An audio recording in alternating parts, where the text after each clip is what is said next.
Right. Good morning, everyone. I'm Stuart Dorby, the energy correspondent of Renewable Television. Also, I'm editor and publisher of greenbarrel.com, a website aiming at increasing investment in renewable companies, energy companies. Well, what do we all think about COP26?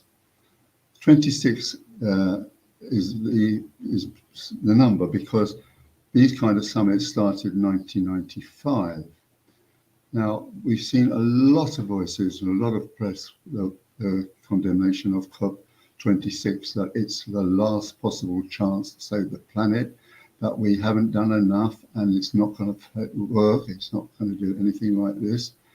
And the prelude was sort of littered with rather negative responses when I asked about COVID-26.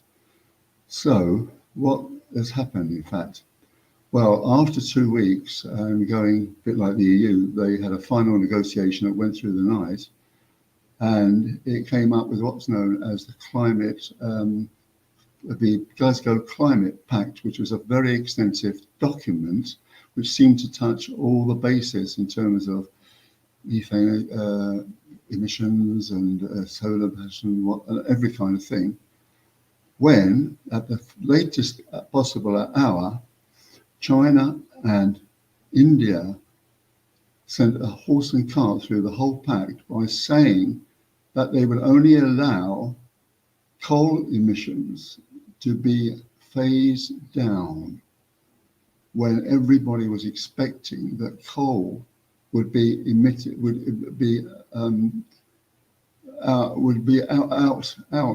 phased out, not down, phased out. So we've still got to live with that we have got coal, which is the most potent, probably the most potent carbon emitter that can be found. Although some people feel that the pellets from wood from trees is even more polluting, but it's a different story. So they said that we want to, so that really does actually drive a horse and cart through the Glasgow Pact. So why did China and India do this? Well, it's very simple. President Modem has long said, you developed countries have had 150 years to destroy the planet. It's now our turn, but we are a very poor country. We are dependent on coal. So we've got to have it. China has the same dependency, but for different reasons. Partly, there's an awful lot of them. There's 1.4 billion Chinese. And, they are building lots of wind farms and other kinds of renewable facilities. But they've still got a dependency in coal, and they're still actually building coal plants. So that is really, as I keep saying, driven the horse and cart through the COP26. So what is the good side to this? What are the positives? Well, during various side move, if you like to call it, it was agreed that reforestation, there would be no reforestation, and that would be abolished by 2030. Also, in other talks, there were 40,000 delegates here representing 197 countries.